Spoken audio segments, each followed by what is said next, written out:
ଅତୀତରେ ମୋହନ ମାଝୀଙ୍କ ସରକାର ଶିକ୍ଷା କ୍ଷେତ୍ରରେ ପଛୁଆ ବର୍ଗଙ୍କ ଲାଗି ସ୍ଥାନ ସଂରକ୍ଷଣକୁ ନେଇ ବିରୋଧୀ ଦଳମାନେ ବାଢ଼ୁଥିବା ଯୁକ୍ତିକୁ ବିତଣ୍ଡା ବୋଲି କହୁଥିଲେ।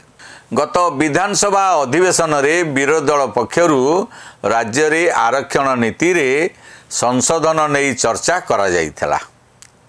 ଶାସନରେ 24 ବର୍ଷ ରହିବା ପରେ ଶିକ୍ଷା କ୍ଷେତ୍ରରେ ପଛୁଆ ବର୍ଗଙ୍କ ଲାଗି ସ୍ଥାନ ସଂରକ୍ଷଣ ବ୍ୟବସ୍ଥାକୁ ଲାଗୁ କରିପାରିନଥିଲା ବିଜୁ ଜନତା ଦଳ। କିନ୍ତୁ ସରକାରରୁ ଗଲା ପରେ ଏହି ସମ୍ବେଦନଶୀଳ ପ୍ରସଙ୍ଗକୁ ନେଇ ଏହାର ବିଧାୟକ ତଥା ପୂର୍ବତନ ମନ୍ତ୍ରୀ ଅରୁଣ ସାହୁ ଓ ଅନ୍ୟ ବିଧାୟକମାନେ ଯୁକ୍ତି ବାଢ଼ିଥିଲେ, ସରକାରଙ୍କ ଉପରେ ଚାପ ପକାଇବାକୁ ଚାହିଁଥିଲେ। ସେତେବେଳେ ଭାରତୀୟ ଜନତା ପାର୍ଟିର ସରକାର ତାଙ୍କର ଏହି ଦାବିକୁ ଗୁରୁତ୍ୱ ଦେଇନଥିଲା।